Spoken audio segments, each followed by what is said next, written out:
Hello everyone. Today I will be going to start a new chapter that is statistics, 14th chapter of the book. Statistics बेटा आप class 7th या 5th class से भी data handling जो आप chapter पढ़ रहे थे 7th क्लास में भी आपने डेटा हैंडलिंग पढ़ा है, 8th क्लास में भी डेटा हैंडलिंग और इंट्रोडक्शन टू ग्राफ करा हुआ है आपने.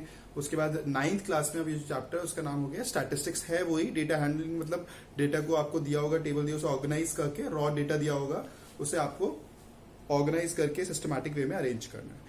अब इस चैप्टर में स्टैटिस्टिक्स चैप्टर में आपने फ्रीक्वेंसी डिस्ट्रीब्यूशन टेबल बनाई है, जो बेटा टेलीमार्क्स वाली टेबल बनती थी वो आप 6th क्लास से बना रहे हैं. उसके बाद हिस्टोग्राम आपने 8th क्लास में सीखा है. उसके बाद फ्रीक्वेंसी पॉलीगन जो है वो थोड़ा नया टॉपिक है जो आप इसी साल पढ़ेंगे, पहले आपने नहीं पढ़ा है फ्रीक्वेंसी पॉलीगन्स. और हमने है इसमें मेजर्स ऑफ सेंट्रल टेंडेंसी जिसमें मीन, मीडियन एंड मोड आप पढ़ेंगे, जो आपने 7th क्लास में करा हुआ है. मीन, मीडियन और मोड वही सेम, थोड़ा सा बस एक टॉपिक उसमें नया है मीन का, जिसमें हम मीन दूसरे वे से निकालेंगे अगर टैबुलर फॉर्म में हुआ तो. बाकी सब बेटा वही सेम है. वही मीडियन जब हमारी नंबर ऑफ ऑब्जर्वेशंस इवन और ऑड होती थी, मोड हमारा वही है मोस्ट फ्रीक्वेंट ऑब्जर्वेशन वाला.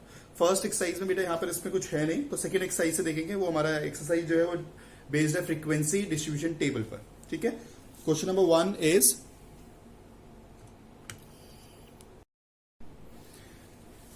यस बेटा, question number 1 is the blood groups of 30 students of class 8 were recorded as follows.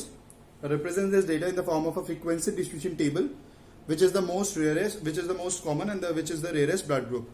very simple सा है. पहले यहां लिख देंगे आप ब्लड ग्रुप, टेलीमार्क्स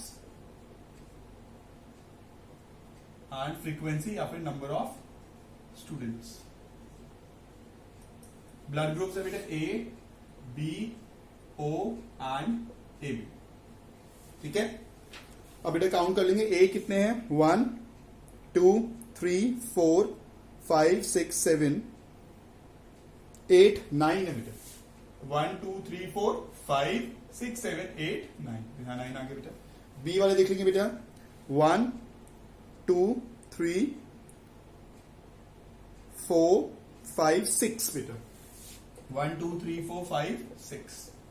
ओ वाले काउंट कर लेते बेटा. 1 2 3 4 5 6 7 8 9 10 11 12. 1 2 3 4 5 6 7 8 9 10 11 12. ए बी 1 2 3 3 है बेटा. यहाँ 3 लिखेंगे. यहाँ टोटल कर देंगे बेटा. 9 6 15 27 30. टोटल 30 था. ऊपर भी 30 स्टूडेंट्स क्वेश्चन में गिवन था. Which is the most common? तो बेटा कॉमन कौन सा है? 12 वाला, मतलब O is the most common blood group and rarest blood group is AB. ठीक है. तो आप नीचे लिख देंगे most common blood group is O and most rarest blood group is AB. Now come to question number 2 बेटा.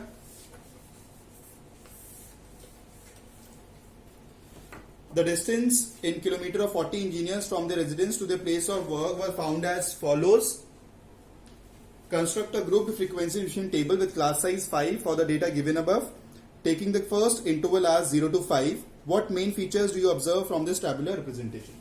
बेटा 40 engineers का डिस्टेंस दिया हुआ है कि वो रेजिडेंस से प्लेस ऑफ वर्क तक. ठीक है.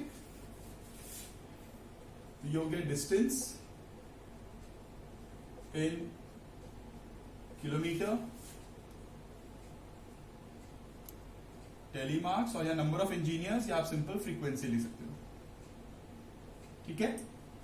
बेटा अब इन्होंने दिया हुआ है हमें क्लासेस लेनी है. 0 to 5 लिया हुआ है, तो हम लेंगे 0 to 5, 5 to 10, 10 to 15, 15 to 20, 20 to 25, 25 to 30 and 30 to 35, क्योंकि मैक्सिमम नंबर आप उसमें देखोगे डेटा में दैट इज 32.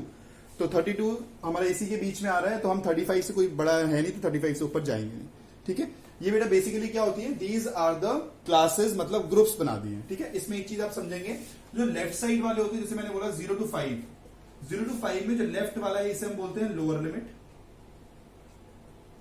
और राइट वाले को बोलते हैं अपर लिमिट. 0 to 5 में 0 लोअर लिमिट, 5 अपर लिमिट. ऐसे मतलब लेफ्ट वाले लोअर लिमिट, राइट वाले अपर लिमिट. क्लास साइज क्या होता है? Class size is the gap. कितने गैप है? 5. सब में 5 का. क्लास साइज, क्लास विथ या फिर class interval of this data is 5. ठीक है. अब देखिए अब करना क्या है बेटा, हमें डेटा को टैबुलर फॉर्म में करना है तो बेटा फर्स्ट देखिए, इसमें अब हमें वैसे नहीं काउंट करना है कि 0 to 5 वाले में कितने हैं, ऐसे काउंट करोगे तो अब गलती होने के चांसेस थोड़े ज्यादा रहते हैं। एक चीज और बेटा, 0 to 5 में क्वेश्चन में लिखा हुआ है 5 नॉट इंक्लूडेड, मतलब इस वाले में 5 इंक्लूड नहीं होगा, ठीक है। 0 to 5 में क्या क्या इंक्लूड होगा, अगर 0 होगा वो होगा 1 2 3 4 ये वाले नंबर्स काउंट होंगे। 5 to 10 वाले में 5 6 7 8 9 10 इसमें काउंट होगा, ऐसे 15 इस वाले में काउंट होगा, इसमें काउंट नहीं होगा, ठीक है। पहला नंबर देखिए बेटा क्या है 5, तो 5 कहाँ आएगा इस वाले में, फिर 3, फिर यहाँ आ गया, फिर 10, फिर यहाँ एक एक नंबर को करेंगे बेटा, 20 यहाँ आ गया, 25 यहाँ आ गया, 11 यहाँ आ गया, 13 तो यहाँ आ गया, 7 यहाँ आ गया, 12 यहाँ आ गया, 31 तो बेटा आ जाएगा यहाँ। ऐसे ही आप पूरे डेटा को ऐसे ही टैबुलर फॉर्म में कर लेंगे, सारे नंबर्स को अरेंज कर लेंगे तो यहाँ पर आपका पूरा फ्रीक्वेंसीज आ जाएंगी। फिर आप यहाँ पे टोटल निकाल दोगे और टोटल आपका आना चाहिए 40। अगर 40 नहीं आ रहा है तो आपने कुछ ना कुछ गलती करी, वो आप चेक कर लेंगे। उसके बाद व्हाट मेन फीचर्स, तो आप मेन फीचर्स आप ये बता देना कि सबसे ज्यादा किस में आ रहा है। तो मोस्ट ऑफ द इंजीनियर, जैसे ये वाला सपोज ये वाला आया 10 to 15 का सबसे मैक्सिमम फ्रीक्वेंसी है, तो आप लिख दोगे most of the engineers come from a distance of 10 to 15 kilometre. Simple. Next देखिए बेटा क्वेश्चन नंबर 3।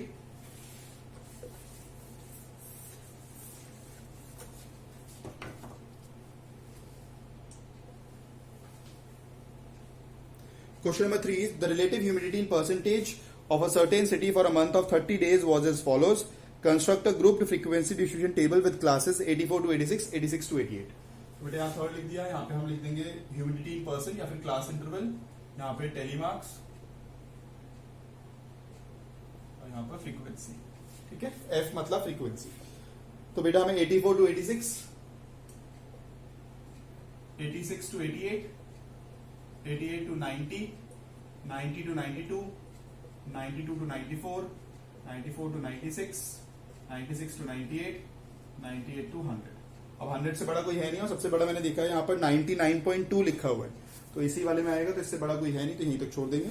उसके बेटा वही 98.1 का आएगा यहाँ पर, 98.6 भी यहाँ पर, 99.2 भी यहाँ पर, 90.3 यहाँ पर, 86.5 इस वाले सेकेंड वाले में, 95.3 यहाँ पर, 92.9 यहाँ पर, 96.3 यहाँ पर, 94.2 यहाँ पर, 95.1, फिर वो आप डेटा को अरेंज कर लोगे, ठीक है। मैंने अभी एक ही रो करवाई है, दोनों रोज अपने आप कर लेंगे, फिर बाकी बचे। विच मंथ और season do you think this data is about, ये किस मंथ का डेटा आपको लग रहा है, तो इसमें आप देख रहे हैं बेटा ह्यूमिडिटी ज्यादा है, तो वही जुलाई का होगा, मानसून सीजन का। What is the range of this data, range क्या है, रेंज क्या होता है बेटा, रेंज का फॉर्मूला लिख लेंगे, range is largest number minus smallest, L minus S। तो सबसे बड़ा तो लगा था 99.2, सबसे छोटा है बेटा यहाँ पर 84.9, तो ये 84.9 कर दोगे, माइनस कर दोगे 12 माइनस 9 3.8 माइनस 4 4 14.3%। बेटा दिस इज द आंसर, ठीक है। फोर्थ देखिए बेटा,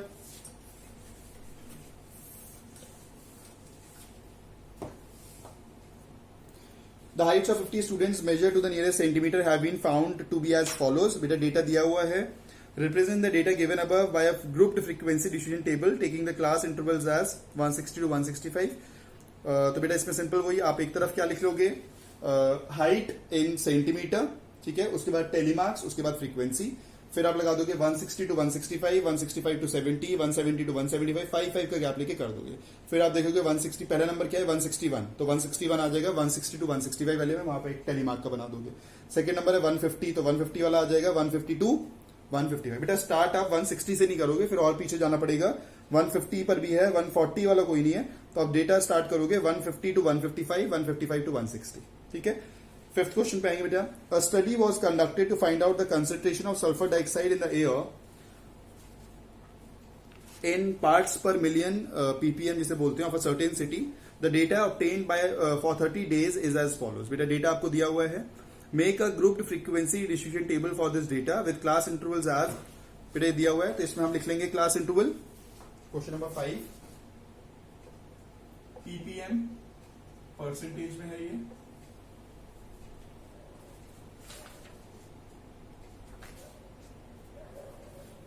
के बाद नहीं परसेंटेज में नहीं है, पार्ट्स पर मिली है। या फिर सिंपल इसे क्लास इंटरवल लिख लीजिए, ये टेलीमार्क्स और ये फ्रीक्वेंसी, ठीक है। 0.00 to 0.04, 0.04 to 0.08, 0.08 to 0.12, 0.12 to 0.16, 0.16 to 0.20, 0.20 to 0.24, क्योंकि मैक्सिमम देखा मैंने यहाँ पे 0.22। बेटा सिंपल पहला 0.03 कहाँ आ जाएगा, इसमें आ गया। 0.08 कहाँ आ जाएगा, इसमें आ जाएगा। 0.08 फिर यहाँ आ जाएगा। 0.09 फिर यहाँ आ जाएगा। 0.04 यहाँ आ जाएगा। 0.17 यहाँ आ जाएगा। फिर आप सिंपल कर दोगे।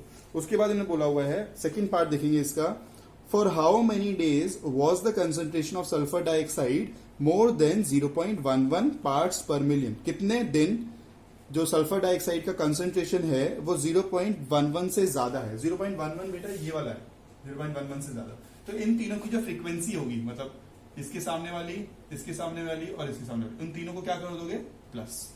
तो इस वाली को और इस वाली को और इस वाली को, तीनों को प्लस कर दोगे तो आपको उतने दिन आपका सल्फर डाइऑक्साइड का concentration was more than 0.11 ppm, ठीक है।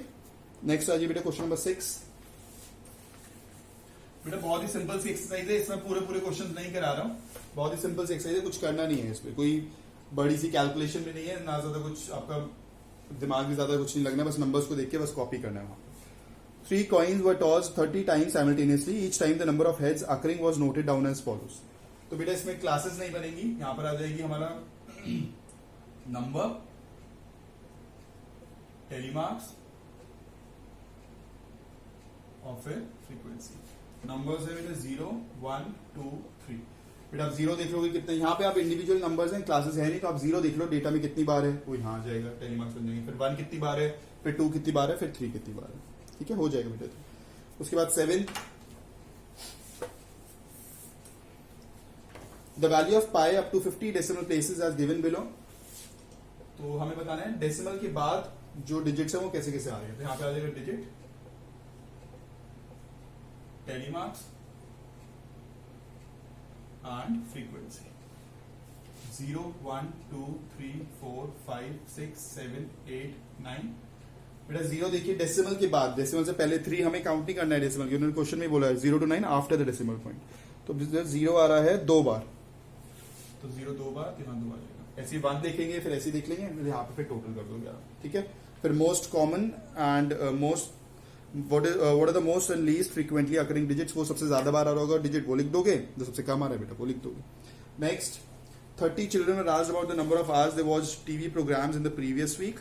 The results were found as follows. Very simple है, 5 to 10, 0 to 5, 5 to 10, 10 to 15, 15 to 20, 4 classes ही बनेंगी, उसके अकॉर्डिंगली आप ये कर दोगे। A company manufactures car batteries of a particular type. The lives of 40 such batteries were recorded as follows. बेटा इसमें frequency distribution table बनाना है। इसमें क्लास साइज दिया हुआ है 0.5, तो 2 to 2.5, 2.5 to 3, 3 to 3.5, 3.5 to 4, 4 to 4.5, ऐसे बना दोगे और फिर डेटा को आप अरेंज कर दोगे, तो वो फ्रीक्वेंसी डिस्ट्रीब्यूशन टेबल बन जाएगा। तो बेटा ये पूरी एक्सरसाइज आप कर लीजिएगा, बहुत ही इजी एक्सरसाइज है, मैंने आपको समझा दिया बेसिक इसके अंदर था क्या, टेलीमार्क्स और वही फ्रीक्वेंसी डिस्ट्रीब्यूशन टेबल बनाई है। बेटा नेक्स्ट एक्सरसाइज में उसमें है हमारे बार ग्राफ है, हिस्टोग्राम है, फ्रीक्वेंसी पॉलीगन है। बार ग्राफ आप पहले सीख चुके हो, हिस्टोग्राम भी आपने 8th क्लास में सीखा है। उसके बाद जो नया टॉपिक है दैट इज फ्रीक्वेंसी पॉलीगन, वो मैं नेक्स्ट वीडियो में आपको क्लियर करूंगा। उसके बाद नेक्स्ट एक्सरसाइज में आपका मीन मीडियन मोड मतलब मेजर्स ऑफ सेंट्रल टेंडेंसी है, वो भी उसी वीडियो में बेटा क्लियर कर दूंगा। तो एक जो नेक्स्ट वीडियो आएगी उसमें मैं आपका ये पूरा चैप्टर हो जाएगा, उसके बाद एक वर्कशीट जो देता हूँ वो बेटा आप करेंगे, ठीक है। Thank you so much everyone for watching the video बेटा, बाय एवरीवन।